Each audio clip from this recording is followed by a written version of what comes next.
being young and brash and stupid, that we were going to do our own thing. So we ran our own company. It was called CCWF, and we had 6 shows, and we never lost money. We drew like 200 people on average, but we had no idea what we were doing. And so then we had an altercation with some guys at a show one night that didn't like the fact that they didn't think we respected what they did and went through what they did to earn that right. And I absolutely agree with that now. But we didn't know any better. They say if you knew better, you do better, and we didn't. So we just decided, to be done with it. And a couple of the other guys that I was in it with moved away. And I got a phone call one day from the guy who ended up training me, Tracy Gilbert, and he got my number from somebody and said, "Hey, I'm going to be running your territory. I just wanted to let you know, give you a courtesy phone call," which I thought was cool. I didn't know what he was talking about, so I was like, "Yeah, sure, man, whatever. Do what you want to do." And he invited us to the show. We started hanging out with him, and him and a guy named Tony James, who's big in the Carolinas, runs his own company now, Next Level Professional Wrestling. Definitely check them out. Just kind of took us under their wings, man, and just trained us. It was me, the Dawson brothers, which are a huge tag team here in the Carolinas, especially in AML Wrestling, which is the biggest company, of course, in our state. Guy named Daniel Messina, Charlie Dreamer. They're no longer in the business, but I mean, yeah, he just took some kids that loved the business and had a dream, and started training us. And I've said it before, and he knows. I mean, I love him to death. He's like my best friend in the world. But if I could do anything different, I would have went to like a George South or Ricky Morton or a Tracy Smothers at the time when he was still alive, and anybody like that to get that formal training and have that name to push me, because that goes a long way. I'm not saying the guys that go to these schools aren't talented in their own right, but if you've got Ricky Morton or George South saying, "Hey, this kid's one of my kids, he's great, give him a shot," you're more likely to get that WWE tryout or that AEW dark spot. You know what I mean? I mean, it's just truth. That's the only thing, because my road in this business has been hard, and a lot of it's my fault. A lot of it was heat I brought on myself because I didn't know any better, or I had people trying to tell me better, and I just didn't listen. Because when you're young and stupid, you don't listen, and you're doing things for the wrong reasons, and you get an ego, you get this cockiness about you. I mean, I'm seeing it now with the kids growing up. I think that's one of the biggest problems we have on the indies right now. And not everybody. I don't pigeonhole people like that. I'm not saying everybody, but there are people that don't respect the people who came before them, and they're not. These guys don't even ask the vets to like watch their matches. I'm not just talking about me, just like an indie guy. I'm talking about when we got names that are there. I was on a show recently, and AJ Kazana, which of course is in the NWA with his brother Kirk. He was on a show with us, and nobody asked him to watch their match. Like, are you kidding me? The guy is on TV. Like 30,000 people a week or whatever are seeing him. Like, people just don't take advantage of opportunities. They think they can do it on their own. I know a guy. I was at a First City WrestleCon in St. Augustine, Florida in June. One of the coolest things, because I asked the question, I always ask this question, how important are the legends and the vets back, and should the up and comers listen to what they have to say? And the answer was straight out. It was so cool because I had Austin Aries at my table, and a kid just got done wrestling John Legacy. He'll be on the show on Wednesday. Okay. And he comes in, and he Tuesday night he'll be on the show. He comes in and he asked me if it's okay to talk to Austin. I said, "Yeah, I have no. Who am I to say you can't talk to Austin?" And I just listened to this kid asking Austin Aries, "Did you watch my match? What'd you see? Could I improve?" And just to hear that, just to watch the kid just take every moment in, I was like, that is a true independent wrestler that knows what he's doing, because he's seeking for advice. He doesn't want to just be here; he wants to be here. And there's a lot of guys like it. Unfortunately, that's the minority. Most of these guys are content to be big fish and a small pond. They want to be, small town heroes. And they know deep down they're not good enough. They're not good as their buddies that are gassing them up are saying they are. But if they go to one of these guys like Austin Aries or an AJ Kazana or Ricky Morton or anybody like that, they're going to get exposed. You know what I mean? They're not going to get the, oh brother, that was a great match.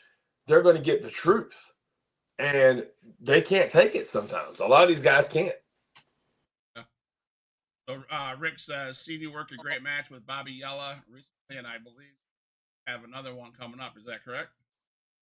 Yes, I do actually. I believe it's August the 3rd in Grundy, Virginia. I believe we're supposed to have a match. Which now that was before my injury with the shoulder, and I think we've changed some things up in APW based on that. I was supposed to have my television title going into that match, and I actually lost it Friday night. Excuse me, in Fayetteville, West Virginia, at a brewery show. So I'm not sure what the plan on that is moving forward, but anytime I get a chance to get in the ring with Bobby, I'm going to take it. I said it before and I'll say it again. He's one of the most underrated wrestlers I've ever been in the ring with. And so is there like a beef between you two? I mean, is the storyline, is that pretty basic or? No, I mean, like I said, prior to this injury, I mean, we were watching each other's backs. Like we were both, babies. Yeah. And we've had two matches in APW, just competitive contests that were both a lot of fun, and it's just easy to work with Bobby. Like I'm not one of those guys. I can spot. Oh, that's awesome, Rick. Yeah, you'll love Bobby. He's fantastic. I can spot all day if you want me to. I mean, I can't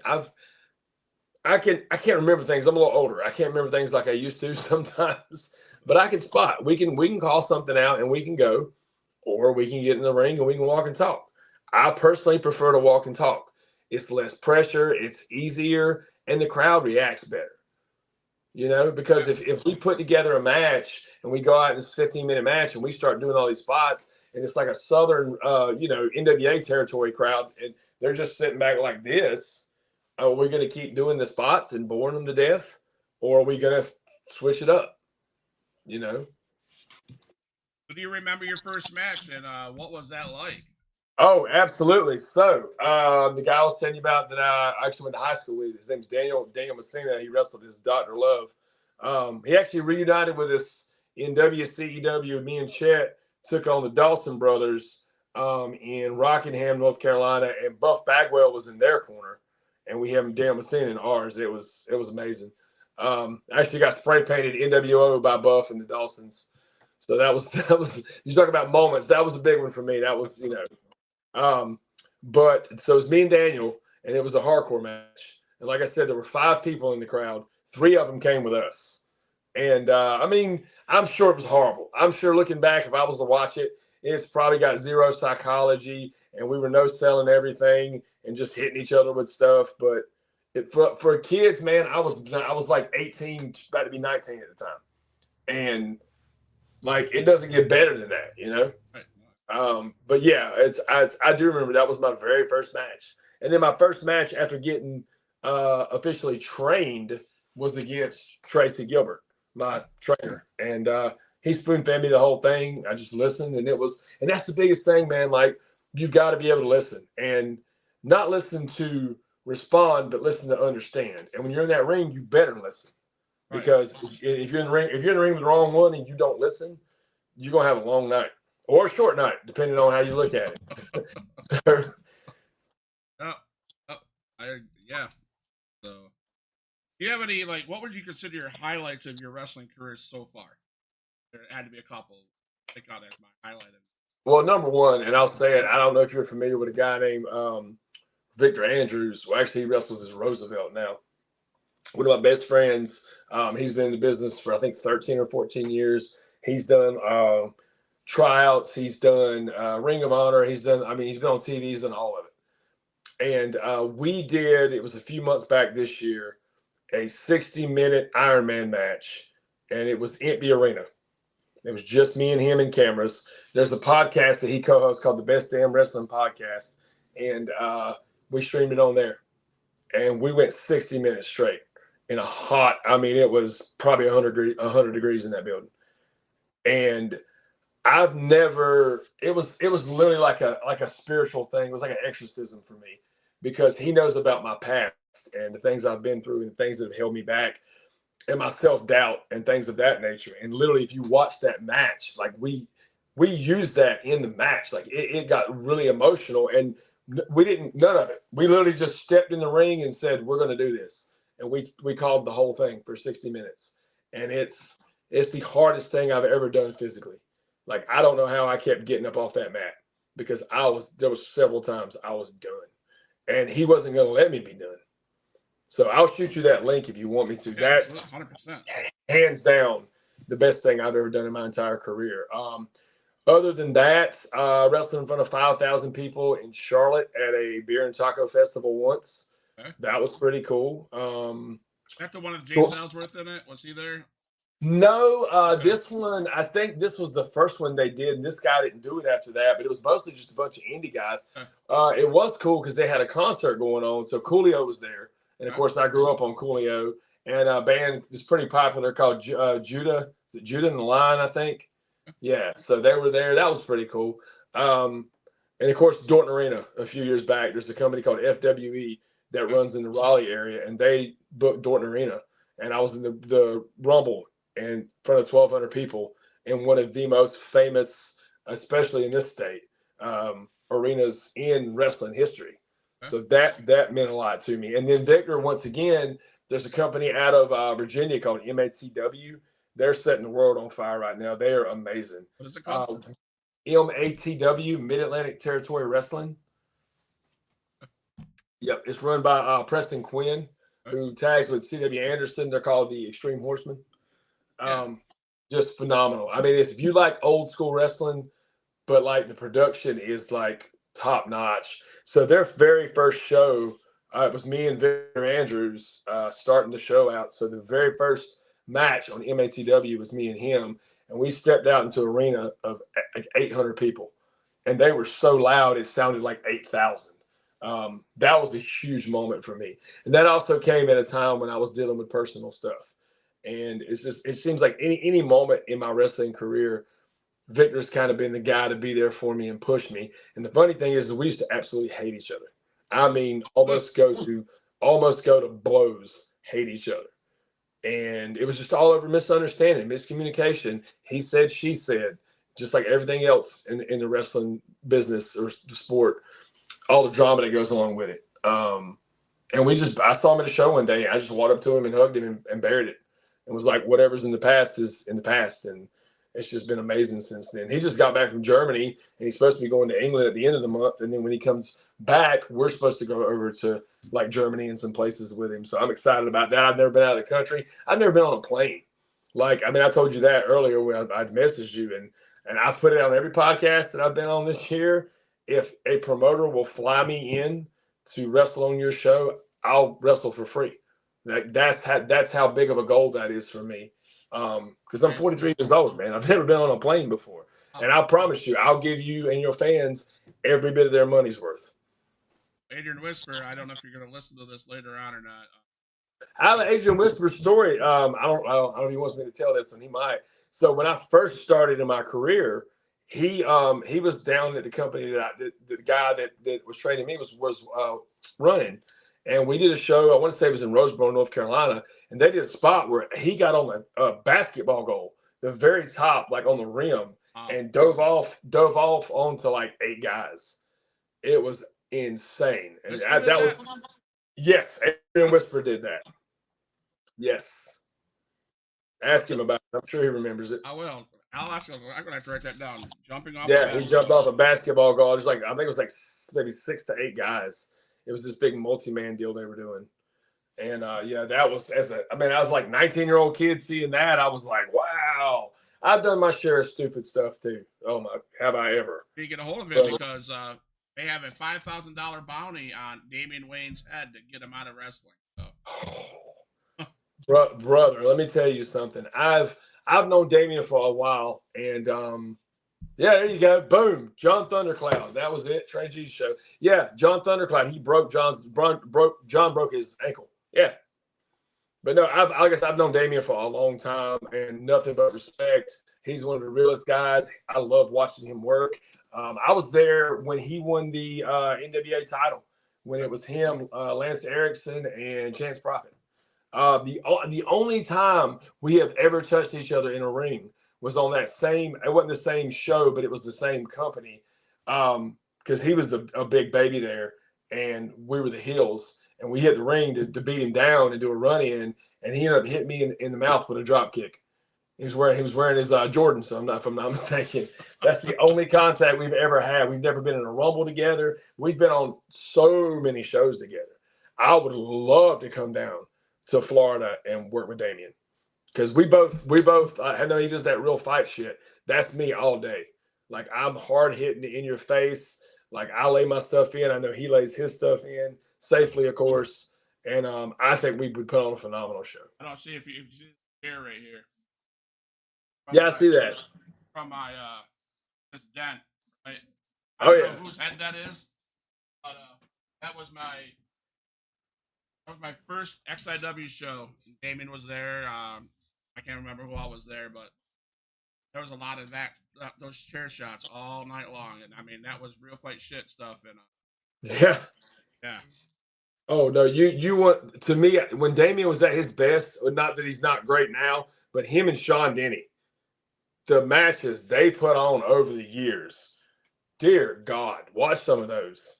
Right. I mean, like I said, as a young guy coming up in the business, watching guys like that go at it, it's like, that's what I want to do right there. That's the kind of stuff I want to do.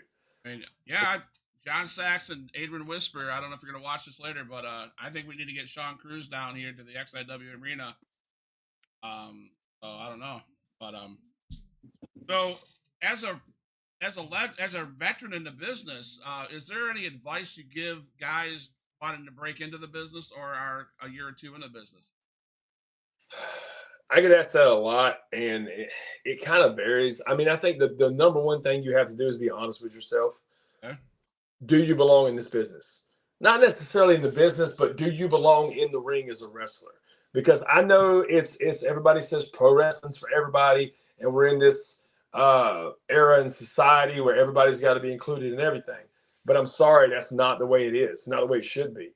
I shouldn't have to worry if the guy across from me is physically able to pick me up and slam me and keep me safe, because he doesn't go to a gym, or he doesn't watch tape. He doesn't know how to actually wrestle. There's so many guys that are untrained that get put in the ring. Well, mainly in states like North Carolina, because there's no commission. There's no licenses. There's no any of that. And be honest with yourself. Like, do you belong here? I don't know any other sport. Like, if I wanted to go try to play baseball for the New York Yankees, I couldn't just show up and say, hey, guys, I'm going to start taking some swings. I'm on the team. Yeah. You know what I mean? Like, look, we need referees. We need, like, trained officials, because I'm telling you, you want to destroy a match in a heartbeat, put a referee in there that don't know what he's doing. Put a referee in there that doesn't know how to keep time. Put a referee in there that is going to be in the way all the time. Like, I'm telling you, managers, we need good managers on the indies. There's a handful, but man, we need Paul Heymans. We need Classy Freddie Blassies. We need these old school, like, get some heat guys, you know? There's so many opportunities in the wrestling industry. Doesn't necessarily mean it has to be in the ring.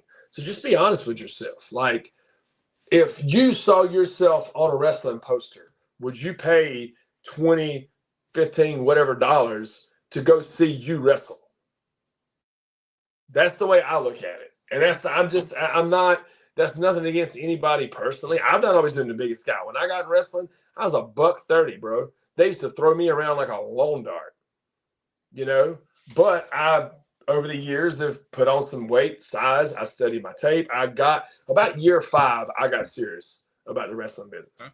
And that's one thing that I regret too, is when I was coming up, there was guys legends. When I say legends, I'm talking Ricky and Robert, Midnight, Bobby and Dennis, Bill Eadie, Larry Zbyszko, Kamala, Abdullah the Butcher, you name it, Stan Lane, everybody. We would do these legends events with ACPW, which was Tracy Gilbert's company. And those were the guys we were around almost every weekend. George South, which I love George to death. I still see him on quite a regular basis. And I wish that I would have really sat under the learning tree with those guys and really absorbed that information, instead of just being this cocky, arrogant kid that developed this bad reputation because of my ego and I was hard to work with, which I was a Shawn Michaels fan, so maybe that's why. But yeah, that's the thing too, man.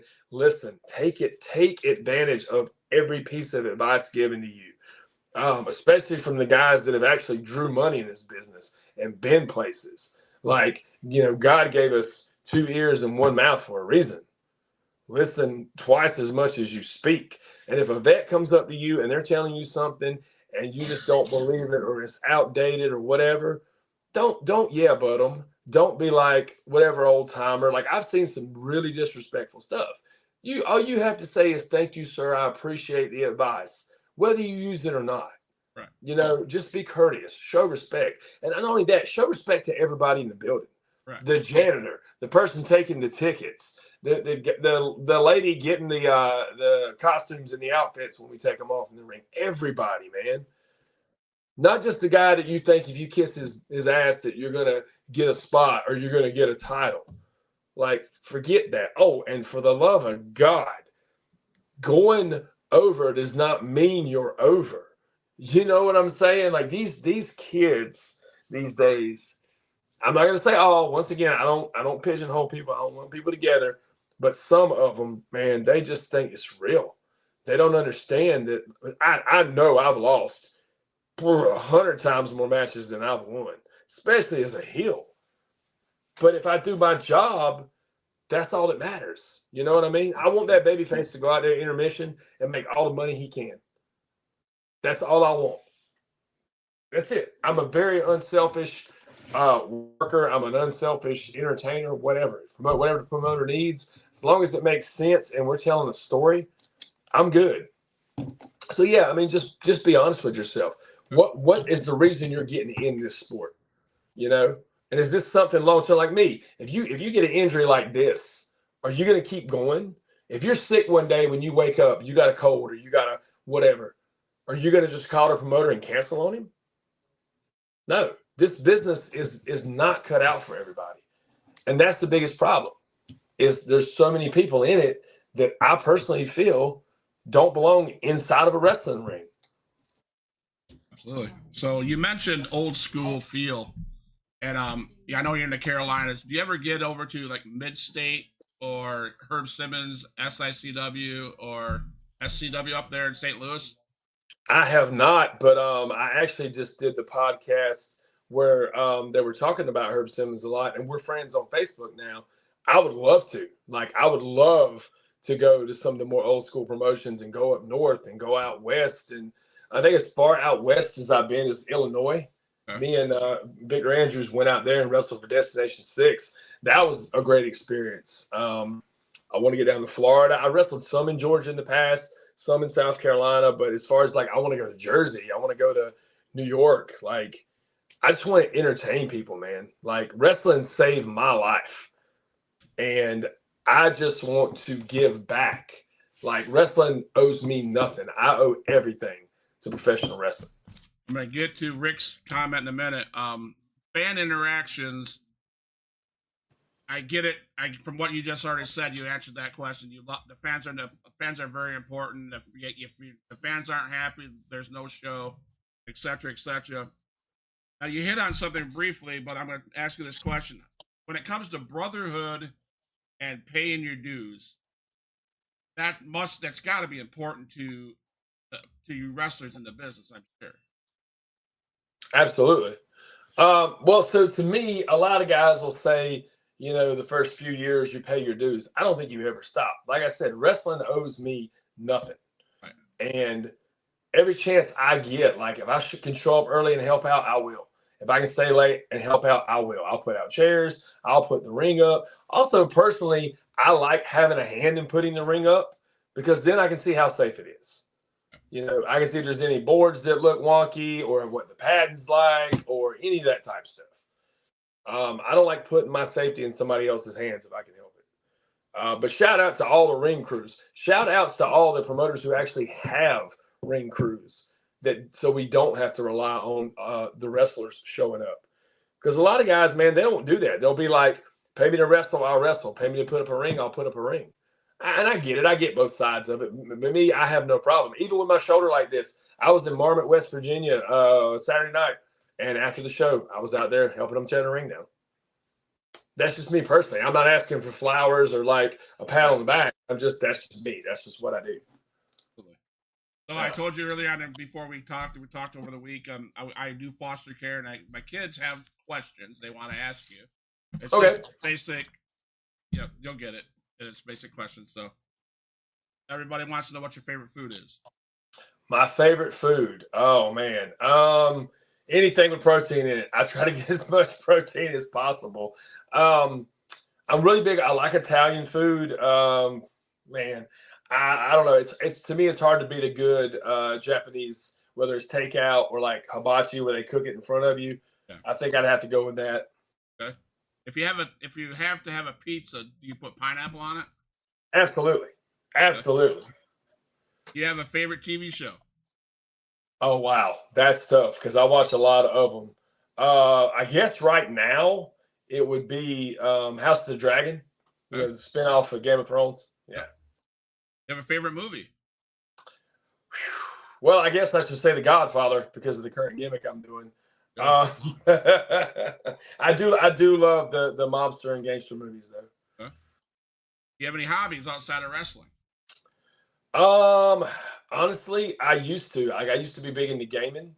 I still got a PS4, but I just honestly, between being on the road all the time, you know what? My number one hobby is keeping my girlfriend happy. Okay. I guess that would be it. Favorite sports team? Oh, easy. Hold on. Yankees, baby. I'm a Tiger fan, so. At least you're not an Astros. At least you're not an Astros fan or a Red Sox fan. Thank God, no.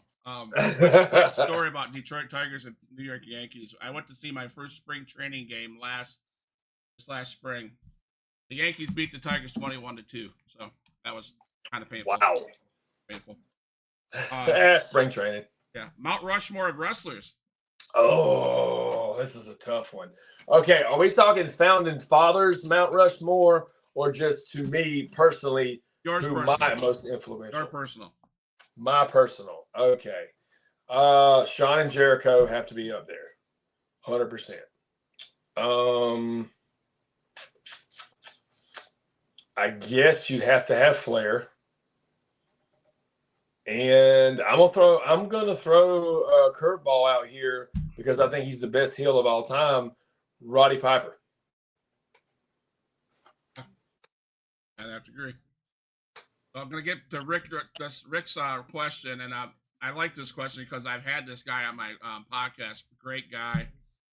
Seen him at the convention. So his question is, I want to know about your battle with Cuban Assassin this weekend.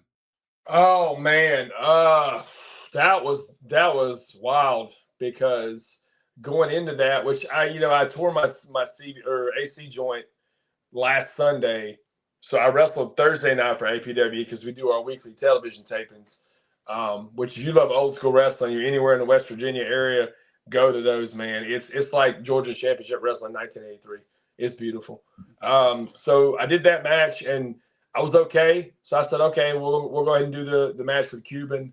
And we ended up turning it into a I Quit match. Okay.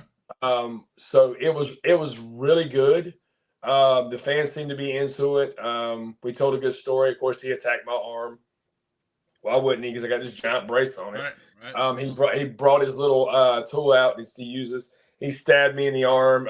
It was bleeding, like running all down my arm. My girlfriend, that's the best part about it. She was ringside with me for the first time because she had my towel and he had his manager, Bronco Barnett, with a towel.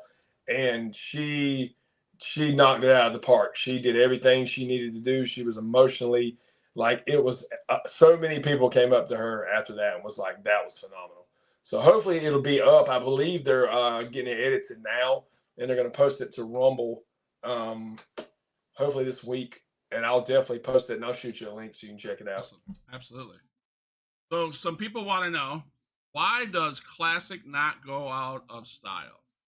Because it's classic, brother. It's. I mean, you can do all the flips and the Canadian destroyers you want to, but if I put you in a headlock and I squeeze your head like a pimple till it pops, you can't fly around. You know, if I ground you with good old style wrestling, you can't fly. So yeah, it never goes out of style because I can adapt to any style of yours. Would that classic be your signature move then? Well, so it's funny because my signature move is actually it's a leapfrog into a Faymaster. I call it the Magic Eraser because of the bald head. Huh? I get called Mr. Clean a lot. So my buddy down at School of Morton, EC Dangerously, dubbed it the Magic Eraser. So it's a little flashy for a guy who has a classic wrestling background. But I also think it takes you by surprise. You know what I mean? But other than that, I'm just smash mouth in your face, forearms, grabbing you rough, throwing you up against the turnbuckle, chops. That's me. Like a cross between Benoit and Malenko. Okay. That's the way I. Dean Malenko is a huge influence of mine, and I aspire one day to be as technical as he was. But we're not there yet. But I'm working on it. Now, would you say, talk about nowadays wrestlers, Chad Gable? Would you say he's a good technical wrestler? Chad Gable is phenomenal. He's a phenomenal athlete. I really like what they've done now with the heel turn, and he's just completely he's becoming a star, and he should rightfully. I absolutely think he could be a good technical wrestler. He is, but he's also able to adapt to that new WWE style, which is what makes him so popular and such a draw. So, this is not to stay on the WWE too much, but are you excited for the WWE to go onto Netflix so they can become more risque, raw, if you would? So I'm excited, but I'm also concerned. So I'm excited because when I was watching wrestling right at the end of the 90s, that was to me the best time ever in wrestling. That was my golden era. That was the Attitude Era, and then you had the Nitro stuff with the Black and White Sting and the Wolf Pack and Hogan and all that. And that if they can bring that kind of feel back, like the stuff they did with DX and The Rock and Foley and all that kind of stuff, that'd be great. But I'm concerned with the world we live in now that everybody wants to cancel everybody. Everybody gets offended over something. Everybody gets butt hurt over something. And there's going to be people that push back against it. But they did back then too, if you remember. But everybody loved it back then. Like when I was a kid and I was in school, like everybody was wearing like Austin 316 shirts and DX shirts, and it was everybody, not just wrestling fans. And now it's not like that. It's back to, yeah, people know who WWE is, but to me, it's still not as like it had that like rock concert feel. Go back and watch the wrestling from the 90s. And the crowds were so loud, the announcers had to like almost yell to be heard. But now Michael Cole sounds like he's commenting or commentating a golf match sometimes. I agree. Honestly, and that's not a knock on WWE or anybody. Like I'm not that guy. I'm not gonna trash stuff and say, oh, old wrestling's the best. But I mean, facts are facts. I agree. I got back into wrestling when Hogan came down in Daytona Beach, dropped the leg on the Macho Man, and became NWO. And I'm like, yeah, that to me was amazing stuff. Well, it's a moment. You talked about moments earlier. Yeah, absolutely. There's no bigger moment in wrestling history, in my opinion. When I think moments, I think that one, and I think the barbershop. Yes. Yep. Or even before barbershop, Piper's Pit with Snuka, with the coconut. Like that's the kind of stuff I think about. Austin 316 means I just whipped your ass. Yep. King of the Ring, Jake the Snake Roberts. Like that's what I think about. I think when you mentioned we need managers, I love Paul Heyman. He's great. I mean, he's amazing. I mean, but we're missing the stuff like the Mr. Fuji's, the Classy Freddy, the ones that have Sherry Martel when she was with Shawn Michaels. My God. Yeah. Amazing. Yes. So, a question we have is: does that hat you wear stay on during matches? Let me guess where that one came from. It's a guy named Chase Bennett. Maybe. No, it does not. I take it off when I go to business because that's what a Godfather does. So where all have you watched this same guy says, where all have you wrestled this week? And so plug the promotions that you wrestled with this week. So like I said, so Thursday night we were in Beckley or Bradley area, West Virginia for APW, American Professional Wrestling, run by Joe Brody. Love it. Super old school, man. If you're an old school fan, definitely watch that product. And then Friday we were the same promotion, but we were at a brewery show, Bridge Brew Works. Awesome place. Go check it out if you're in the area. We did a outdoor show, started like 9 o'clock. And then Saturday we went to Marmot, West Virginia for my first time at Mega Pro Wrestling. We were in a tournament called Claim to Fame. So it was like an 8-man tournament, and I actually wrestled Chase Bennett in the first round, and he beat me with the old crossbody roll through. You know, he got me. He snuck one in on me. And then today I was actually here in North Carolina down in Lumberton, and we did for the Best Damn Wrestling podcast, we've been doing this thing called a Hyperdrive tournament. A lot of fun there, and today was the finals, and I wrestled a guy named Caden Pierre, and we both eliminated each other. But yeah, I'll shoot you a link on that too if you want me to. That's some really cool revolutionary stuff they're doing with that. So I'm gonna get to Rick here real quick. Rick wants to know, who would you say is the best commentator today? Today, man. I think the funniest one, the one that entertains me the most, is what's his name? Pat. Pat McAfee. Yeah, Pat McAfee, dude. He's hilarious. The stuff that he says. He's gold. Yeah, he is. Jeez. I don't know. I mean, to me, it doesn't get better than like good old JR. When Jim Ross and Jerry King Lawler were doing the commentary together, they were perfect. The one-liners that Lawler used to throw out, like I remember one time he said Bret Hart's mom went to an antique store and they kept her. Dude, I died. Like that's the stuff that's funny to me. But as far as today, I'll be honest, like I don't really watch the product like that to really have a educated answer on that. I guess Pat McAfee. Because my favorite all-time wrestler is Sting, so I love Tony Schiavone. Oh, of course, Tony was. It's Sting. I love that. Yeah. So we're gonna ask more about the Cuban assassin. This question, I have no idea.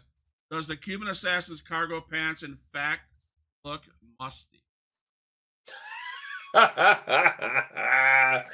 I know where that one came from. So I got on the mic Friday night at the show to make the I Quit match because he attacked me that Thursday night, ran me into the post where my shoulder was already hurt.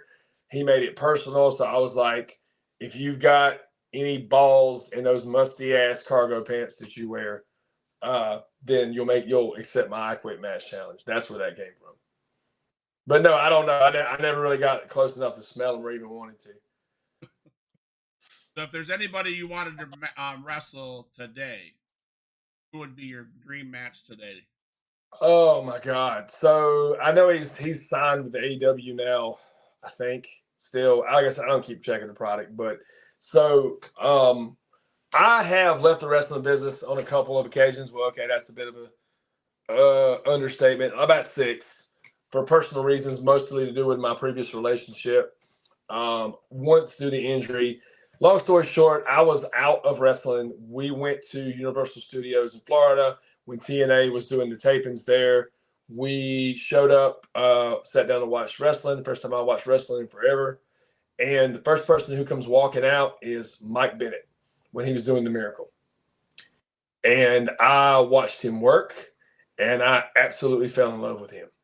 So I started following him on socials and saw not only was he a tremendous talent in the ring, but he's a great human being outside of it and all the struggles he's been through. and like how motivational he is. And I would love to challenge myself against Mike Bennett. So if there's any promoters out there that want to bring Mike Bennett in, I'm your guy.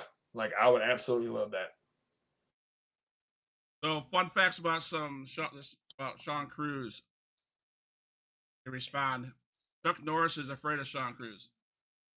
I don't know about that. Maybe. Shark Week is week dedicated to Sean Cruz. You know what though? When I smell blood, I go in for the kill. So yeah, absolutely. Sean Cruz is life of the party that he doesn't attend. What's that? You're the life of the party that you don't attend. Not anymore. My partying days are over, man. And Sean Cruz actually taught Abe Lincoln the choke slam. That's true. That's actually true. So I got some video clips that I want to share that we can, after we watch them, we'll talk about them. Okay. Let's talk about this one first. The word family is thrown around a lot in this sport. And for years, I searched for a family. Finally, I found one. The industry. See, the industry is more than just a faction. The industry is more than just a group. We are family. This red rose symbolizes love, adoration, admiration. The black rose, well, the black rose means you've crossed the family. I am the godfather of the industry. My name is the Carolina Classic, Sean Cruz. And when it comes to family, there's only one side.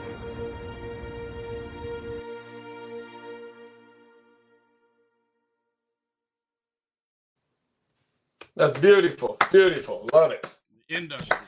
Family. Yes, right here. Boom. If you see it or not. I get a shirt like that. That's pretty. Yeah, it's got the we're shocking the industry. Pro wrestling tees? No, we make them ourselves. Like I said, my girlfriend, we make our own merch. All right, I'll have to talk to you after the show. Yes, sir. Absolutely. So tell us about the family. Tell us about the industry. Man, so this kind of honestly kind of came out of the blue one day. I was literally on break at my job that I worked at the time at a gym, and I got a message from Scott Elliott, who is basically creative over School of Morton in Chuckey, Tennessee. And he said, hey, I got this idea. And he put us in a group. It's me, a guy named Sleazy Sean Carson, who was trained there at School of Morton. He's been in it for a few years. Sam Street, who was trained by Jimmy Valiant, the Boogie Woogie Man in Charlottesville, Virginia. And Maya Ferrari, who also trains at School of Morton, but she just right now is doing like manager and valet stuff. She's looking into possibly getting into working some matches. But yeah, it's unique because a lot of groups only usually have like one female. Well, we have two. We have one who wrestles and one who's just like, you know, the manager, like a cross between a Miss Elizabeth and a Sherry. That's kind of how we look at her. And we honestly, it's crazy because we're already getting this huge buzz and we have not done much of anything. Like we literally at the Paul Morton Cup, which was of course named after Ricky's dad. They do it every year. It's this big rumble match, and whoever wins, you know, gets the trophy and the title or whatever. And so at the Paul Morton Cup is where we formed the industry, and it involved Sam Street in a match with Sean Carson, where Sam Street was a big baby at the time. So going into that match, it's what we call a hybrid championship, which means any style, male, female, you know, whatever. And so it was Sam versus Sean, and we did the finger poke of doom. And she laid down, Sean pinned her, then Maya came out, and then they called me out, which was a huge shock. And we just put this thing together, and our whole goal is to make everybody better around us. Like literally, like we want to come into every promotion and just build whoever it is up. Like we're not being selfish. This ain't about championship runs or going down in history. It's just about making the business better than we found it. You know, the thing is, when you say that statement, I think about the guy we talked about earlier, Chris Jericho. Absolutely. I always say that guy can wrestle a mop, make it look good. And it's not about the championship for him. I mean, AJ Styles the same way. I mean, he doesn't care. I mean, he wants to be able to put the talent over that is coming up, and because he knows that sooner or later they're going to be done. And if we want professional wrestling to go on, we need to have do that type of stuff. So I applaud you guys for that. Well, yeah, and it's so many of these guys are like, oh, we used to have gatekeepers in wrestling, and somebody ought to do this, and somebody ought to teach these guys. And me personally, I just got tired of hearing it. So I was like, why not me? I mean, I don't know everything. I haven't been anywhere, but I know what works and what doesn't, and I know how we should be conducting ourselves as professionals, and what works in the ring and what doesn't. So anybody that wants to get any advice, I'm willing to teach you anything. But I'm also not going to go out of my way. If I try to help you and I can tell you don't want to hear it, cool. Now this next clip I have, I believe it shows the industry in action, I think.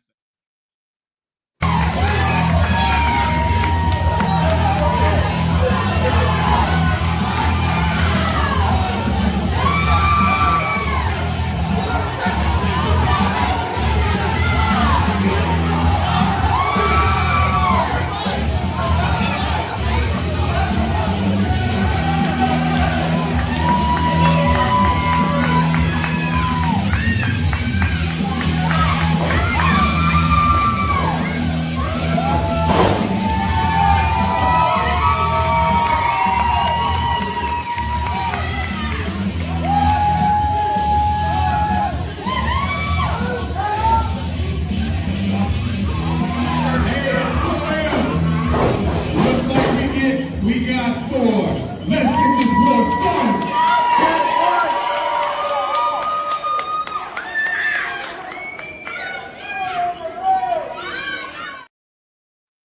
So that was the industry out of the ring, I believe? So, well, it was myself and my Ferrari. So the story with that was that's Ring Wars Carolina. They're a big company here in North Carolina, and they've been around for quite a while. Eddie Brown, Nice Stick Eddie Brown, who was trained by Steve Corino. He was actually in ECW too. He's the guy who runs that school and company. And they partnered with School of Morton, and we basically did this invasion angle. We spent the 2 weeks prior absolutely ripping each other apart on social media. And my whole thing is I love to blur the lines of reality. If you come to me or you inbox me and you're asking me, and these are other wrestlers in the business now. I can't tell you how many I had message me and be like, "Hey man, is this legit? Is this for real?" Or I've done my job. If I make you question whether or not I really don't like this person or we really have problems with them, I've done my job. And I'm a monster heel. I'm not want to put myself over. But there's one thing I can do is piss your crowd off. That's why you bring me in. That's what you do. Bring me in. I will piss them off, and you can have that baby face bump me all around that building to make them cheer. That's my role in wrestling is to get my ass whipped.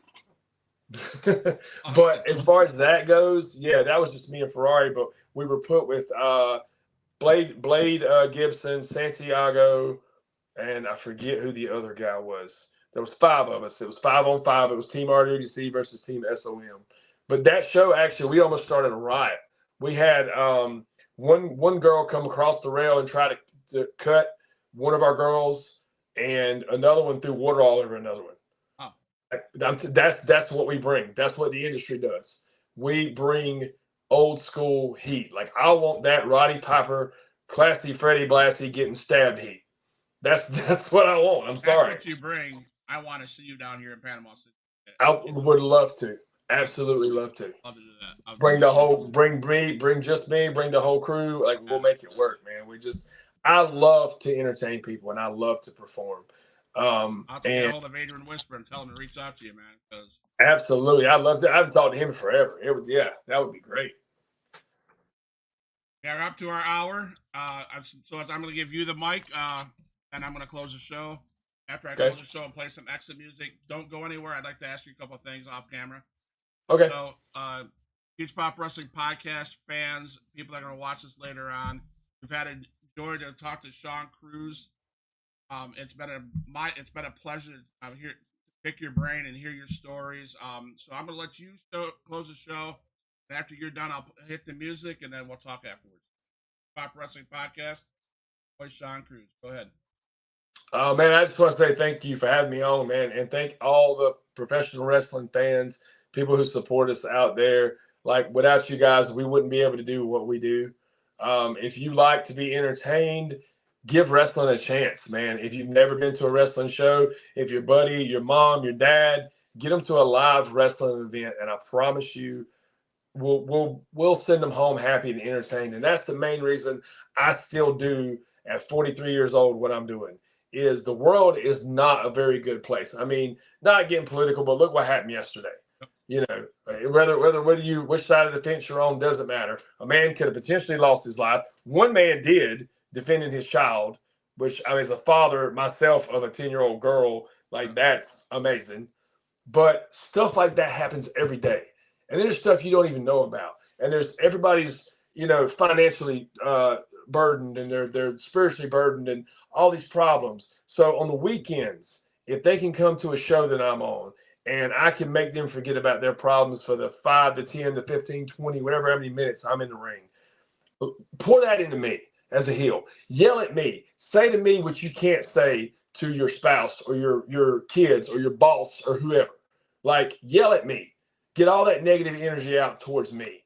You know, cleanse yourself and then go home, recharge, refresh, and handle your business. And if I can make you do that, and I can make you forget just how bad this world can be sometimes, I've done my job. And that's it. You hit it right on the head, Sean. So, wrestling fans, check Sean Cruz out. He's a Carolina Classic. He is the godfather of the industry. He hit it right on the head. If you need to get away from real life activity and get I call it self-care. You call it whatever you want. Pro wrestling helps me do that. So I thank you, Sean Cruz, for coming on the show and providing an hour of getting away from reality. But again, it's Huge Pop Wrestling Podcast, and we're for life, guys. All my dogs, make some noise up in this house.